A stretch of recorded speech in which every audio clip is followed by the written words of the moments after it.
Hello, everyone. Welcome to today's Science Versus Bullshit. I have lots of things you guys have sent me, which has been really cool. So I haven't had to do any research myself, apart from obviously look up how to debunk them. But a lot of it's, in fact, the first one is just like quite insane that people would even believe it. So we'll get onto that in a second. And then I have some brilliant questions that have come up in coaching groups for this. So I will go on to them. And I'm going to talk a little bit about some discussions I had last week with a group of doctors about the use of Mounjaro and Ozempic. And maybe we'll get on to talk a little bit about like why there's so much misinformation online and who to trust and not to trust on social media. So you've got a lot in store today. Now, obviously, I'm going to prioritize anybody here asking questions as well. So if you have anything that has come up or questions as I go through things, fire away. Right, okay, share screen. I've only got one reel to share with you today, but it's a goodie / awful. Okay. And again, no, it's not starting. So hold on, I'll refresh it. This claim is pretty wild. just asking. The reason why I'm asking is the impact on your body is insane. Right, in 2.5 hours at a really slow pace like this, like 1 kilometre an hour, you can lose 2.5 pounds of body fat and gain 2.5 pounds of lean muscle. What does that mean? Well, that means if you want a butty at work, you can do, because you've got more muscle mass to burn off the carbohydrates. So yeah, butty means walking.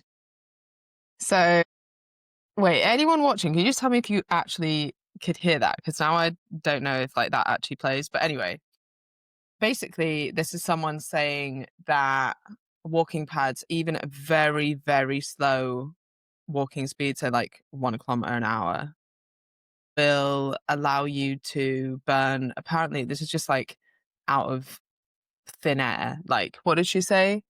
2.5 pounds of fat lost and 2.5 pounds of muscle gained.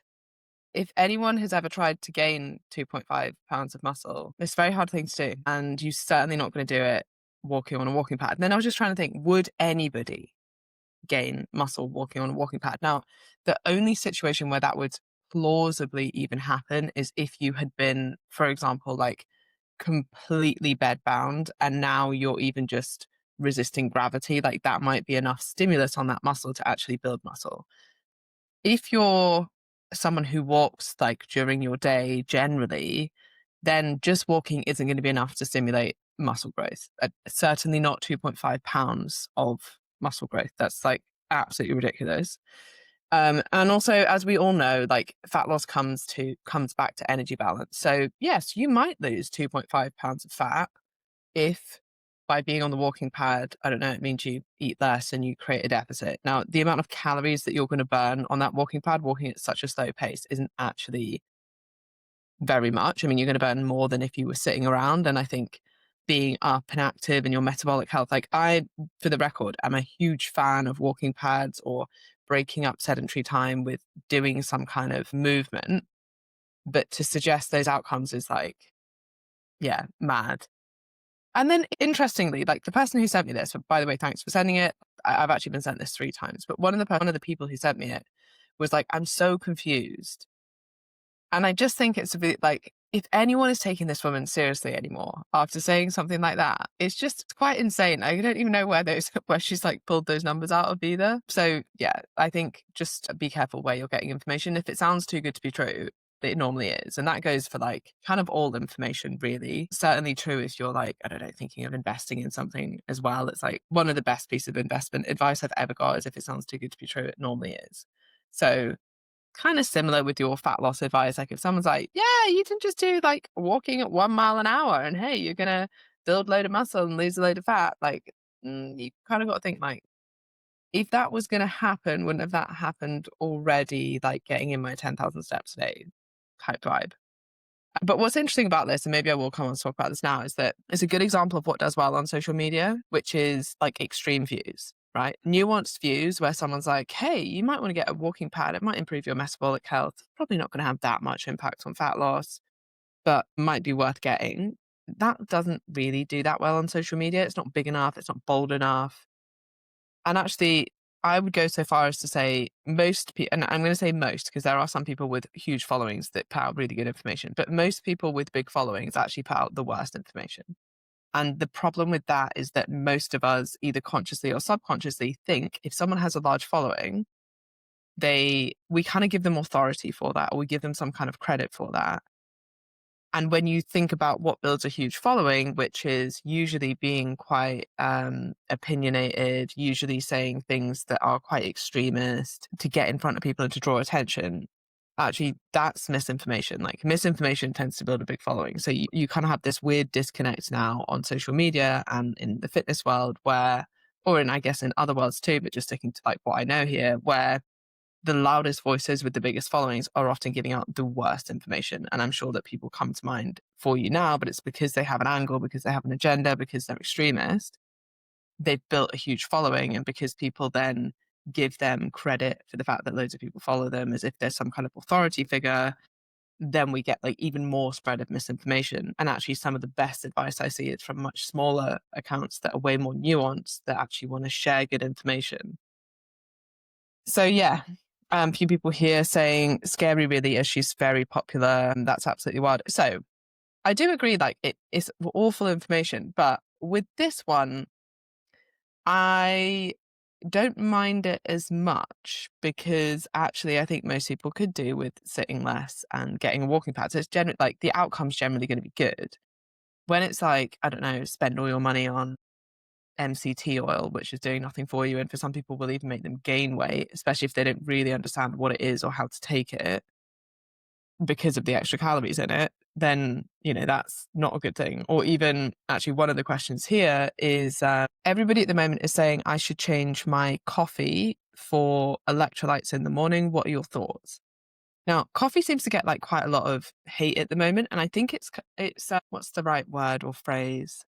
It's almost like quote unquote like common wisdom, or like people just think, well, coffee's bad, like you probably shouldn't have coffee. That's a bad thing to have in the morning.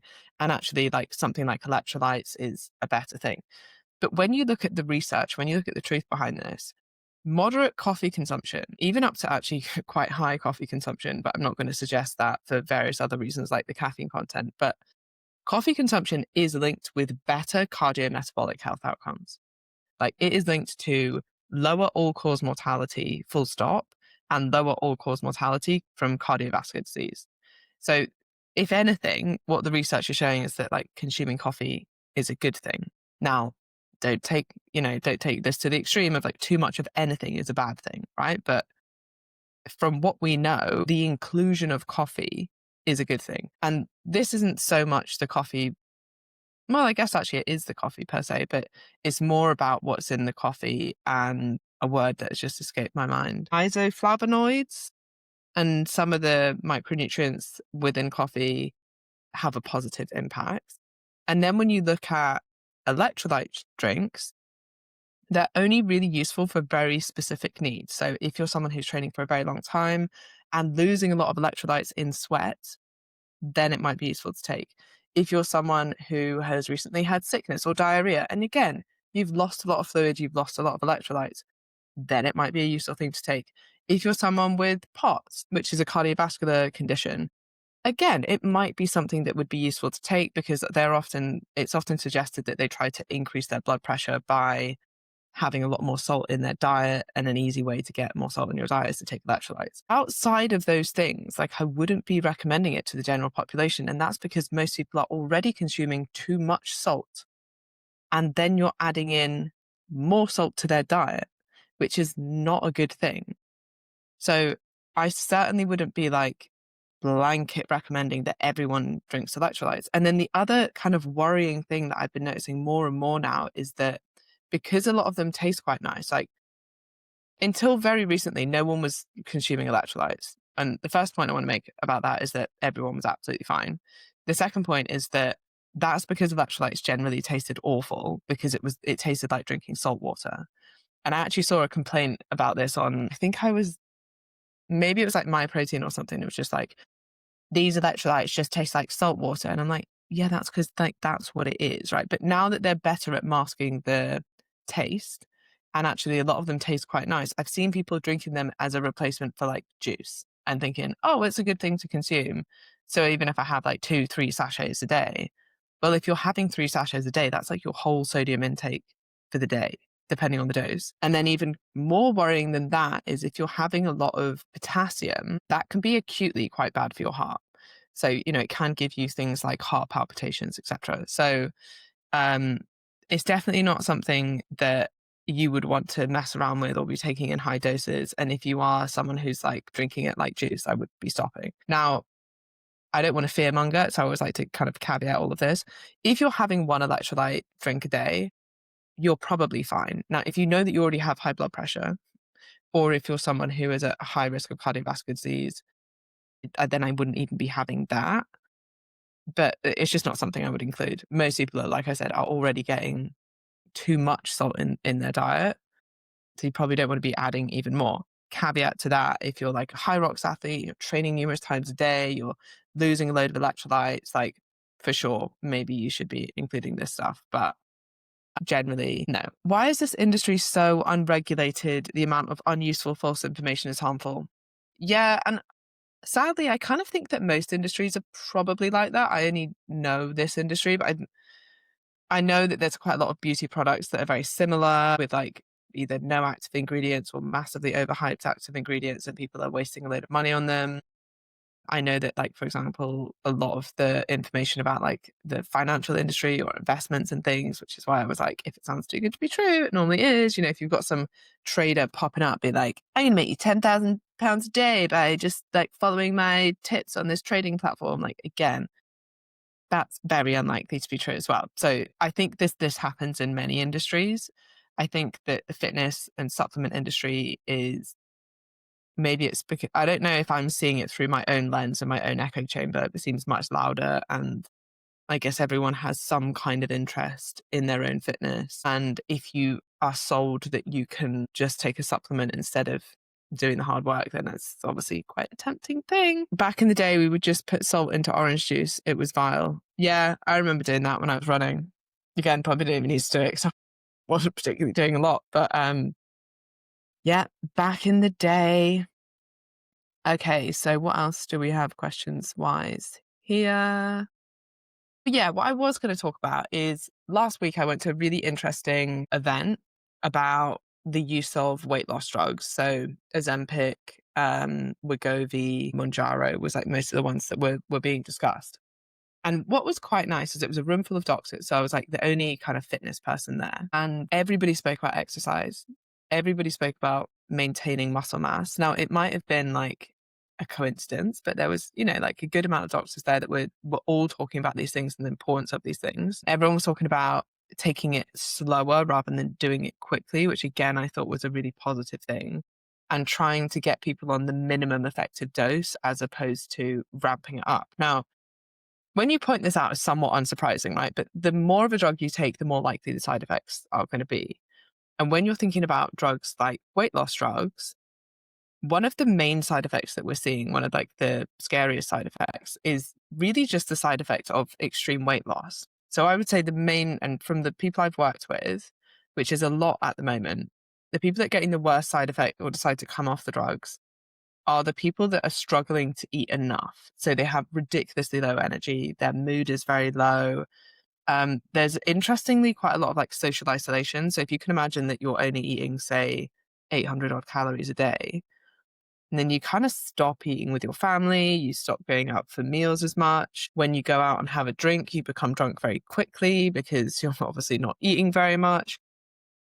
So that there's that element too. And then you're at a much higher risk of muscle loss. And again, this isn't so much the drug that's doing that. It's the low calorie intake. It's the low energy. It's the low motivation to train. It's the fact that a lot of people almost see it as like, oh, well, if I'm losing weight, I don't need to go to the gym. I would say the exact opposite. If you're losing weight that quickly, you really need to be going to the gym so that you don't lose muscle as well as fat. So many of the negative side effects are really coming from how low these drugs drop people's calories, with a lot of people eating less than 800 calories a day. That then also means that what you eat becomes very important because you need to hit a protein target, you need to hit a minimum fat target, you need to hit your fruit and veg target so that you don't become deficient in certain things. Now, if you're someone who takes Manjaro and then it allows you to stick to a sensible calorie target because you haven't just kept increasing the dose and you're not trying to lose fat as quickly as possible, and you're happy to take a more sensible approach, using that drug to like allow you to stick to a sensible target, that's a much healthier way to use it, and you'll experience a lot less of the negative side effects.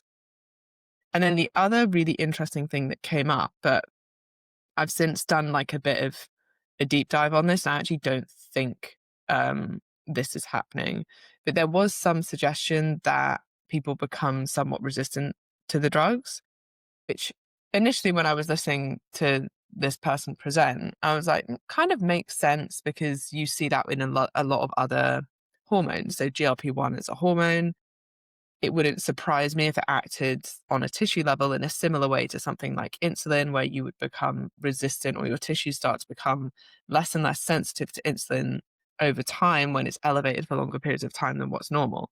Much like what's happening with GLP-1. So within the body, within like a someone who's not taking these drugs, you will have an increase in GLP-1 after you eat to signify you to stop eating and to increase satiety, but that's a very short period. So your tissues aren't exposed to it for a long period of time. Whereas these drugs that mimic, well, not quite mimic, but anyway, if there was an increased elevation of that, would your tissues then become less sensitive to that? So the theory kind of made sense in some ways, but when I looked it up, it doesn't actually seem to happen. And one argument could be that we've not been using these drugs for long enough to see that. But actually, if you look at the data on type 2 diabetics, and there is like decades of data on this, or at least a decade, using Ozempic, that doesn't seem to happen. And normally what's more likely is that people have started to overeat anyway, or calories have started to increase, or adherence has dropped, or because you're like a person now actually to continue weight loss at the weight loss that you initially expected, you'd obviously need to drop your calories even lower, etc., etc. So it's normally not like that the drugs aren't working, so far as we can currently see based on the research that we have. But hey, that might change. Okay, next question. Hi, Emma. I have seen some quote unquote nutritionists saying that you shouldn't mix proteins at a meal for optimal results. Any truth in this, please? Also, does gluten hinder fat loss?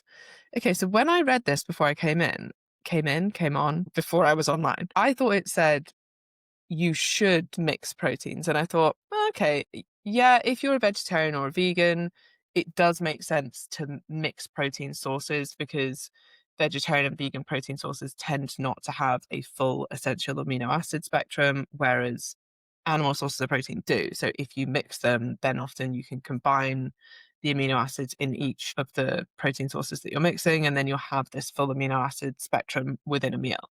So that made sense to me. I don't understand why anyone would say that you shouldn't mix proteins. So I'd be interested in the rationale for that, but I can't think of any off the top of my head. Gluten does not hinder fat loss. Usually people think it does because when they cut it out, along with generally a lot of carbohydrates and thus generally a lot of calories, they tend to lose fat. But it's not the gluten, it's the calorie deficit that's making you lose fat. What else do I have here? Okay. Then another thing I wanted to discuss, because I thought it might be quite interesting, is yesterday I posted a reel because I had a discussion with someone and then I just thought, this is relevant, so I'll post it. And it essentially said something along the lines of, this is a really unpopular opinion, but women kind of are small men, at least when it comes to losing fat and to building muscle. And yes, there are, of course, like hormonal differences, size differences, psychological differences. There are a load of things that go on in women that are different to what goes on in men. But from a practical level, what you have to do to build muscle and to lose fat is remarkably similar. In fact, almost identical. And anyone who is telling you different is usually just playing a marketing game. And what was interesting, like reading the comments on this now, a lot of people agreeing, a lot of people, I think I'd also said something about how there's kind of this weird air of like feminism that comes with it. So, if you're saying like women are different, it's almost like you're being a feminist and people kind of support it because of their like feminist views. even though, like, okay, for sure, like, look, women are different than men, of course they are. But do they need to do anything differently to build muscle and lose fat? No.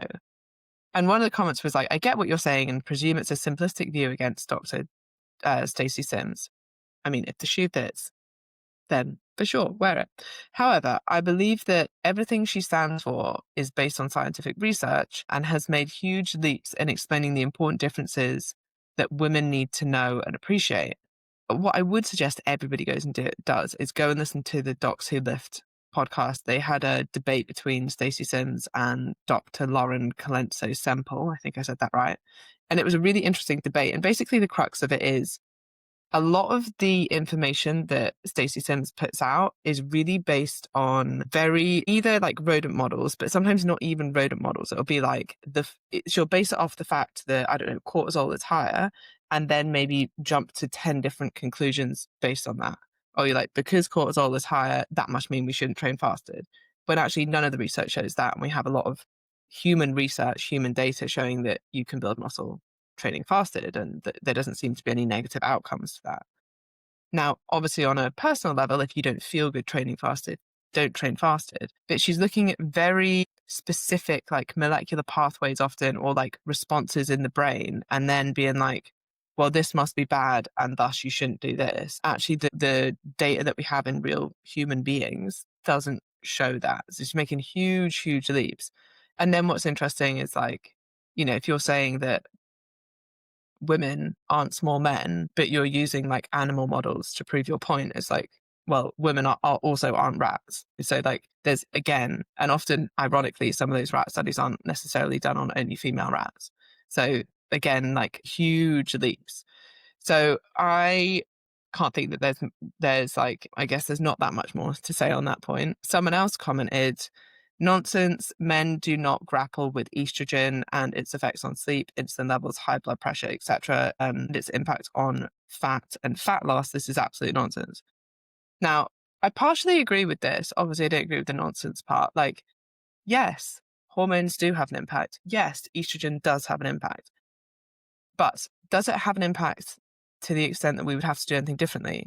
No, you would still need to create a calorie deficit. Is that harder if you're going through perimenopause and you have fluctuating estrogen levels, meaning that that's impacting your sleep and meaning that you're much hungrier and it's harder to stick to a deficit? Yes, absolutely. Would you need to potentially modify what you used to do that used to work for you versus now when things are a little bit harder? Again, yes, absolutely. But does the same thing build muscle and lose fat for men and women? Yes. Like when you really break it down, it's like you need to be in a deficit if you want to lose fat, and you need to stimulate the muscle to grow if you want to build muscle. And you can do that in numerous different ways. And you certainly, another thing that has come up a lot recently is like you certainly don't have to extremely heavy in order to do that. So that's just my little rant on that. And okay, do we have any questions here? Is this the same for weight loss drugs? In what sense, Kelly? Let me know. And if anyone else has any questions, fire away. Men versus women, as in, do weight loss drugs affect men and women in the same way? Is that the question? Because if so, yes. And by the way, all weight loss drugs are really doing when it comes to fat loss is allowing you to stick to a deficit. Like they're still working via the same mechanism as cutting carbs, as intermittent fasting, as tracking your calories, as following the 3-to-1 method. It's still a calorie deficit. These drugs aren't like magic in that way. It's essentially the same principle as getting a gastric band. Like you're forcing yourself into a calorie deficit. You're forcing yourself to eat less. A lot of the reasons these drugs work is because they're slowing gastric emptying. They're making you feel fuller. They're increasing satiety. They're making it very hard for you to eat more than, 1,000 odd calories if you're on a high enough dose, meaning that you're definitely going to be in a deficit and you're going to lose fat. But like, that's how they're working. It's not that people just get to eat whatever they want and then just don't absorb the calories or, and I think that's quite an important point to make, because when people think that these drugs are like quote unquote cheating or like, yeah, that they're just some kind of like magic pill, you really just can't eat very much is effectively what's happening. I train at home with dumbbells and I love that you're saying I can achieve without big weights, just them different. Yeah, you definitely don't have to lift heavy weights. What I would say is that you do want to be able to reach failure within about 20 reps. So if you're not doing that, it might be worth investing in slightly heavier dumbbells. But then even saying that, I think some people hear that and then they're like, all right, so there's no point doing it. No. Even if you never lifted to failure, there's still so much point in doing it. Like any exercise is good. It's just if you want to optimize hypertrophy, i.e. building muscle, then you do want to be pushing yourself and you don't want to be in such a high rep range that actually your adaptations to exercise turn more into cardiovascular adaptations versus muscle building adaptations. Oh, Terry, slightly off topic, so feel free not to answer. Where's the question? I had a question before about set point. Is this a real thing? Oh, yes, Isabel. Right. So sorry. I actually wrote this down and then I completely forgot because I jumped around. Okay, so you had a question. I want to know if set point weight is real and also if it's true that you get a new set point weight if you manage to keep a lower weight for 2 years. So there is no set point, but it can feel like there is because your body will kind of keep you within a range based on your behaviors and to an extent your biology. So what is true is that when you lose fat and you get lean, you will get hungrier and so hunger will increase and generally your activity levels or your expenditure will reduce. There's two sides to that. Expenditure will reduce partly because you are a smaller person. So your basal metabolic rate will reduce. And then partly because many people like feel quite lethargic. So they're less likely to do as many steps. They're less likely to train as hard if energy levels are lower. So your body's essentially defending the energy levels that it has. So it can feel like, oh, I can never kind of get past this point. Maybe it's like 65 kilograms. You're just always like, oh, I just never kind of get past that. So many people find that they reach a weight that they can't seem to move past. And this is much more to do with behaviors. For example, if you're always sticking to like 1800 calories and 10,000 steps, you will likely reach a weight that is your maintenance at around that. And depending on your size and your goals, that may not be your desired weight. So you'd have to create a deficit to then continue to lose fat. That point doesn't mean that you won't lose fat in a calorie deficit. Otherwise, no one would ever starve.